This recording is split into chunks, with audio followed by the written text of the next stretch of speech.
I didn't have any makeup on. Well, thank you for sharing that, Nadia. Good morning to everybody. We are live. We are Notes from Spirit, and I'm here with Nadya Schubert with no makeup. My name is Ann White. I'm coming to you from a beautiful rainy day in Sheboygan, Wisconsin. The sun's trying to peek through, and Nadia will be with us from St. Petersburg, Florida. And for those like land that's going on here in the 90s with 125% humidity. So I'm happy for you, Ann. I know, I knew what I was doing when I moved here. Nadya is a spirit scribe, and what that means, and I guess that's sort of a word I made up, but she goes into a trance, almost a complete trance, while at her typewriter, and channels spirit. She's been doing this for 13, 14 years. When she awakes from this trance, and the writing is called automatic writing, she has about a page to a page and a quarter of a coherent message from spirit. And what we do each one of these shows is we share that message with you, and then we discuss it. So Nadia, this is another recent message, and the thing that strikes me about this message, and I'm calling it, what is the meaning of coincidence? It seems like it's another in a series of, I'm going to use the word primer of lessons for a beginner. Doesn't it seem like that to you, that they're giving us very basic lessons? Very basic, very simple, and something you can connect with. They're giving you clues to what you already know that connects with them, or that they can connect with you on. And it seems at first like it's not a big thing. It's not a big deal. You knew all this anyway, so what's the point? But the point really is that you do know it, and that's why they're giving it back to you. But think about it. Where is it coming from? You know it, but how do they know it? How does it come to you? And what I find interesting, Nadia and I have been doing this for a number of years, and she's been writing for, like I say, 14 years now. And the writings sort of have a flow. The very early ones were very basic and almost like stories about swan boats and balloons and things that were very human, or as the spirit world will say, very material. And then in the last few years, they got very, I'm going to use the word heavy and compelling, and Nadia would use the word in your face. And lately, Nadia has been asking for confirmation. Is this what you're supposed to be doing, to share it to the world? And we've been talking about making a book that goes like a teaching book or a workbook. And since that time, and who says spirit doesn't listen, but Nadia, I think it's since the time we've been talking about making a basic workbook that they have been giving us very basic lessons. It's a very good point. It's a very good point. Because last week's lesson was, how do you know when spirit is connecting with you? The spirit chills, that kind of thing. And then this week's, I'll let you read it, but it's very basic about I think, coincidence. But see, and once they get on a stream of thought, it seems like each week it's similar to the last week, and you wonder, we already talked about something like that, or it feels the same way, but it's just a different point of entry each week into the same type of subject matter or the same principles they're trying to share with us, until you realize it is like, even in a textbook, if you're studying math or English or science, each chapter is a little move up, a kick up from the chapter before that, but still within the same material until it gets to the middle of the book. If you read from the first to the middle, you see a big jump, but here they do it in steps. And I think they're starting their steps, because it seems like I've done the last few writings, one before the last one, a few weeks before that had this simplicity to it, where it gave you an ABC of how to connect to spirit, or how they connect with you. Right, and I also think Nadia has various books out where she collects these. I'm thinking that we ought to go to the very beginning of the simplistic, and we're using that. It's still complicated stuff, but it's like a stepping stone of how to know, and start a workbook there, because they're giving it to us, ABC. So Nadia, let's go ahead and share this writing, and like I said, I'm calling it the role of coincidence. Okay. Have you ever driven past a sign with a word on it that you were just using in conversation with another person and wondered about it? After all, it was such an obscure word, and yet there was this sign. And was it more than just a coincidence? I'm getting chills. Okay.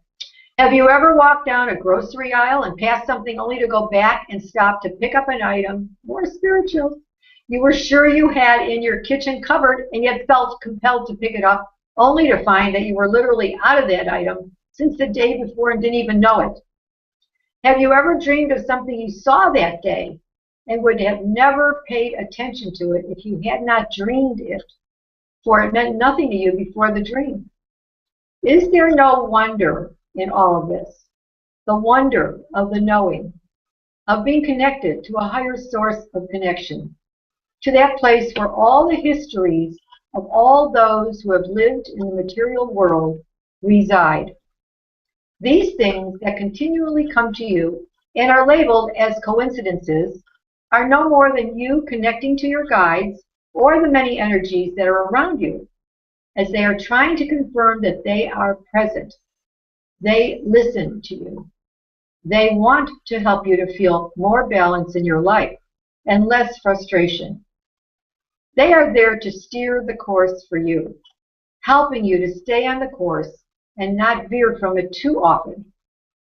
They are telling you that they are listening to you and are encouraging you to do what is best for you at any given time. They are there to aid you in doing so if you are not paying attention, if you are not listening to that place within you that is your higher sense of awareness, that part of you that holds your connection to those who are in the energy field we call the knowing. We are there for the lost and stumbling who never seem to be able to make their way in the world as everyone else does and are never noticed in the usual ways. We are here for those who don't even realize they need guidance until they emotionally begin to crumble and fold within and plead to themselves for someone to help them as they realize they cannot do it alone. We are here for those many who feel they know it all and need no additional information from anyone. Or if someone offers, they listen without really hearing. And yet, realize that somewhere within themselves, they truly don't know everything they need to make the right decisions. And yet they feel that is a weakness and cannot show that to their circle of friends or business acquaintances. How many of you have been in any one of those places or positions in life? And if so, feel they just cannot go on as they were, having given up hope of ever feeling comfortable with themselves. This is where part of the balancing act begins to open, where the best of you, that higher self-awareness, begins to connect with our awareness, and when the two meet, balance becomes your comfort zone. For once these two parts complete the circle that surrounds you with peace and comfort it brings to you, your responses to all of everything in your life become more available, more often, and more comfortable. For you have opened the door to receive all that is best for you to know, to do, to live within, and to want to share all that you have become with all those around you, to spread the love, as you say, to all those who need to feel your kind of love. That higher love filled with joyfulness and unlimited tolerance for all, with less perception of thought and a higher ability to sense your need for less justification in what you decide to do in a more productive way.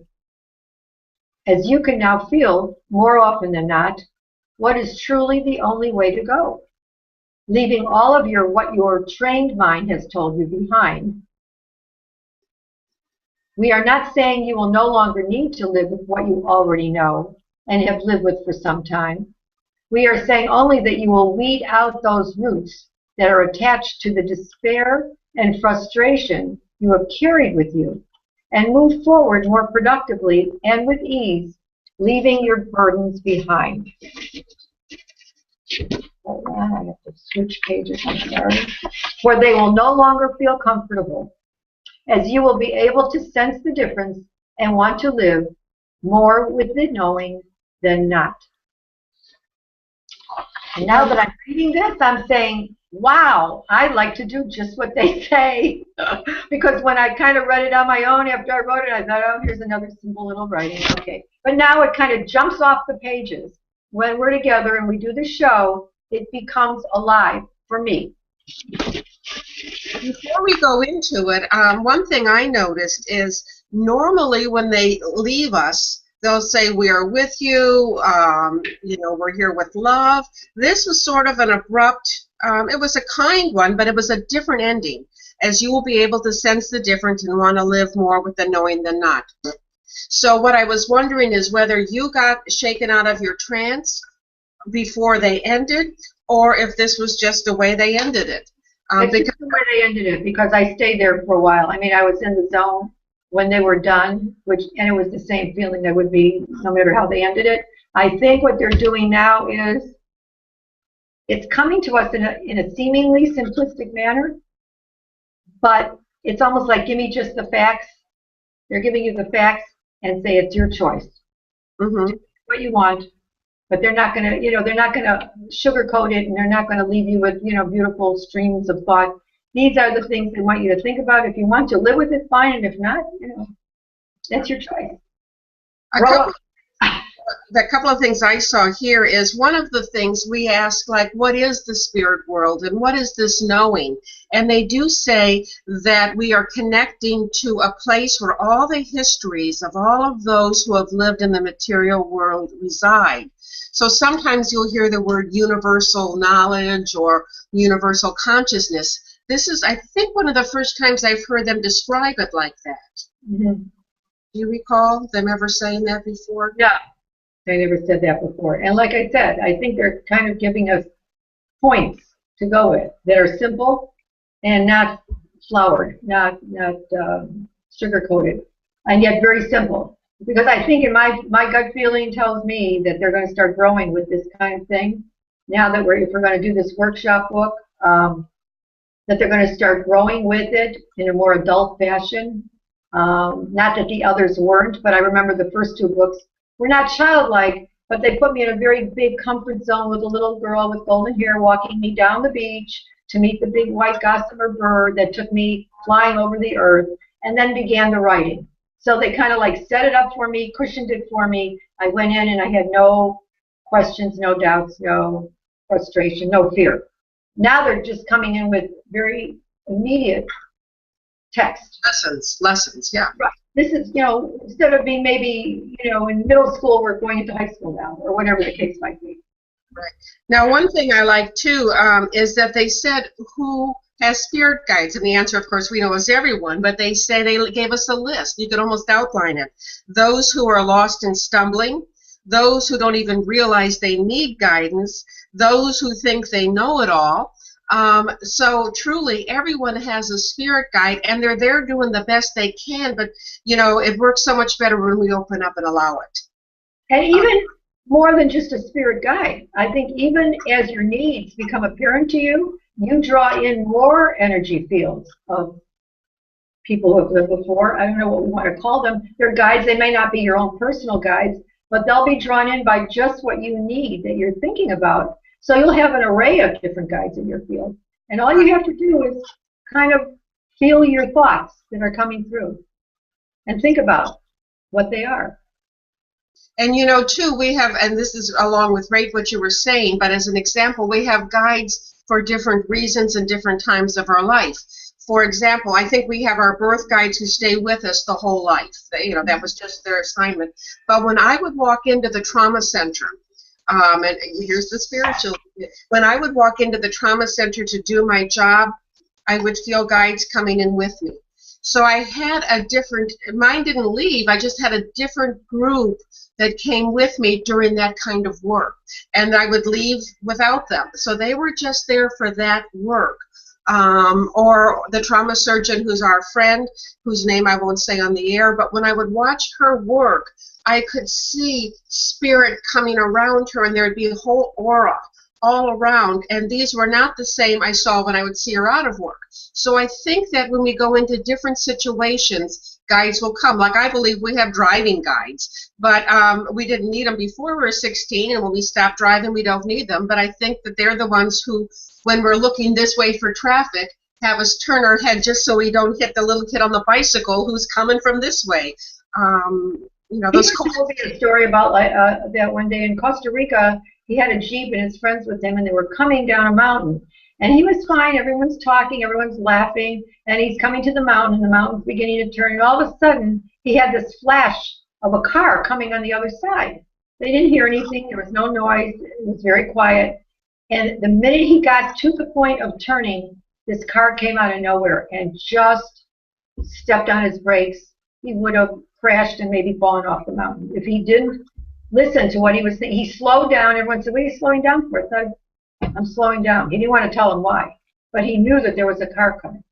And he said, "I don't know how that happens." Well, just like now, I'm reading this writing.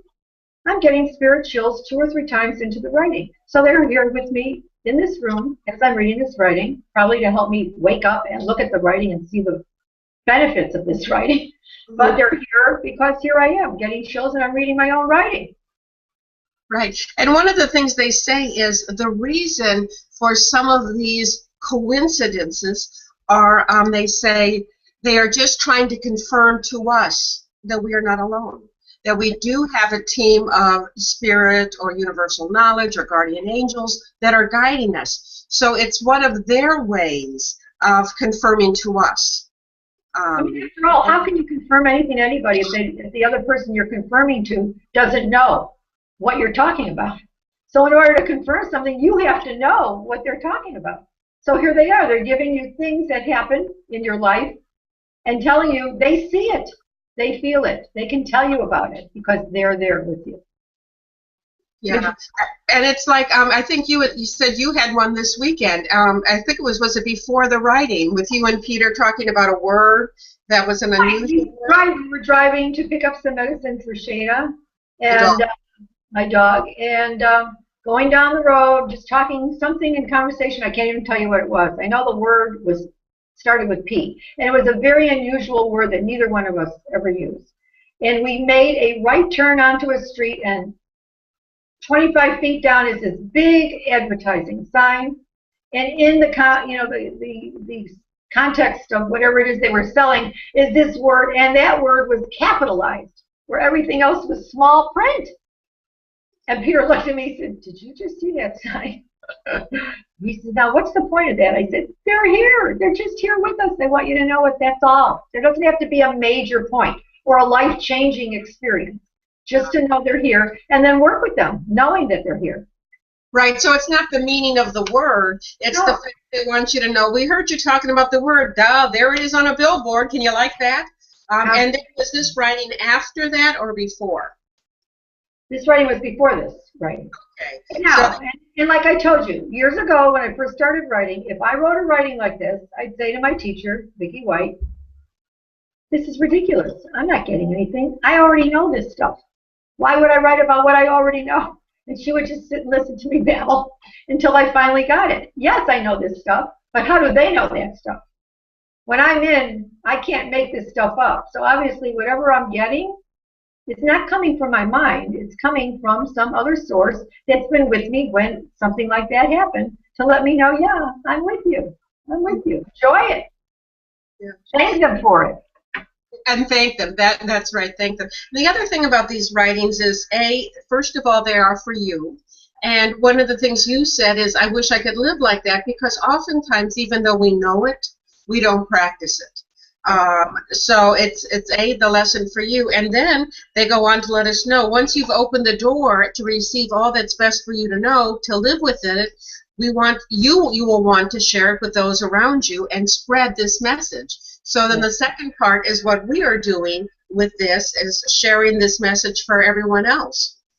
And that is their purpose. You know, they want to help the world. They know what the world is into at this point in time and how difficult it is for an average person who is self-sufficient and has a job and lives their life, as well as those who don't have a life, who live very differently than the average. And there's a bigger number of people growing every day living like that, very difficult lives. So they're trying to let everybody know that, you know, if you can do not only for yourself, but help another person in a way that's very simple. Hello, good morning, how are you feeling today? Or, you see someone asking for money every once in a while, you might want to give them $1, even though you know it might not go to where it's supposed to. Let them feel that you cared enough to give them $1 or 50 cents or whatever you want to do. That's what I try to do now, more often than not. Like validate their existence in some Right, way. because one of the things that Spirit keeps telling us is that we're all connected. And I think we forget that. But even scientists now are telling us that we're all connected. We're all made out of the same stuff.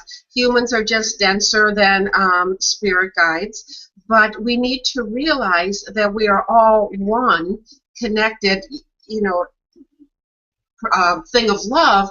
And I think once we realize that, how can you have wars?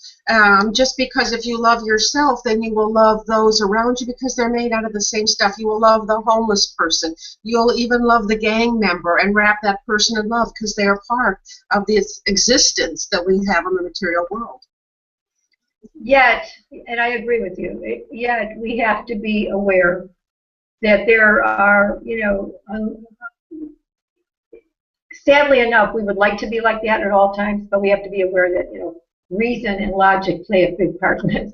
Because I don't think I'd run up and give a gang member a hug. But I would like to say, you can send them love from, across the block. Surround them with white light, the donut of white light, surround them with the white light and see what happens. I mean, I know that works because I have a friend who is a nurse, and every time, and she acts as a receptionist also, and she would always have this one nasty man that would walk in one day a week.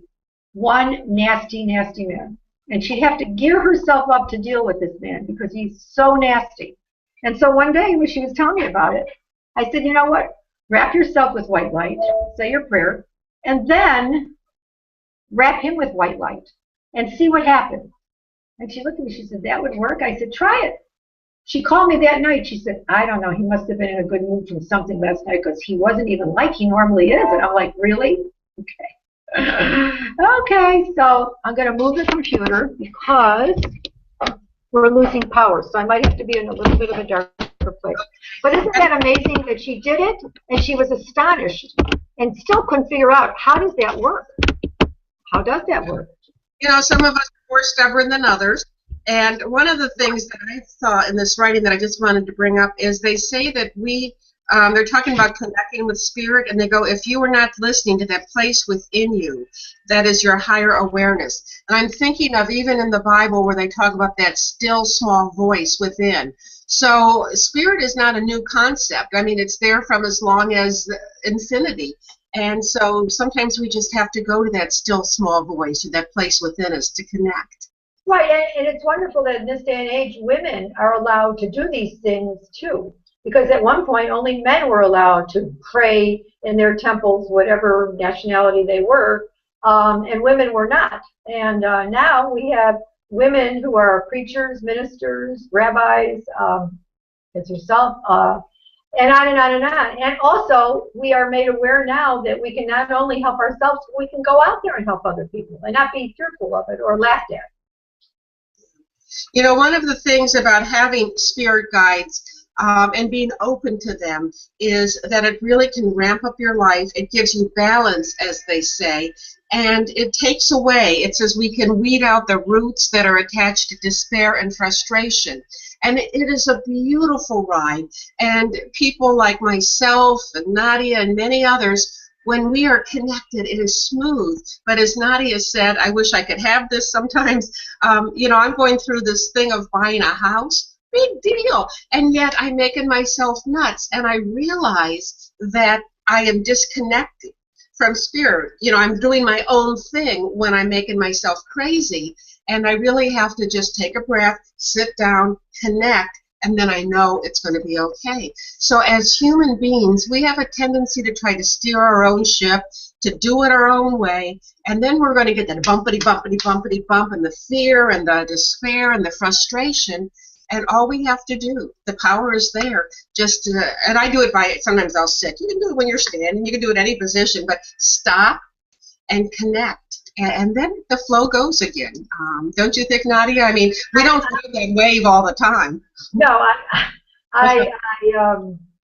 I listen to you. That's why I enjoy listening to you. I listen to you, and I feel what you're saying. You need it just as much as anybody else, and you go off track. And I think to myself, okay, I've taken all these years of my life to do what I used to do.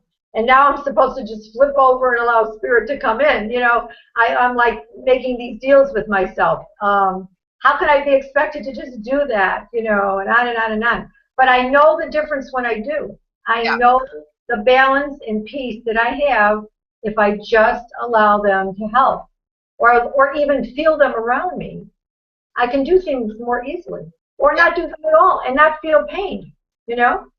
And like you said, this house is very important to you, and you want it to all go well, and your mind is cluttered with all this.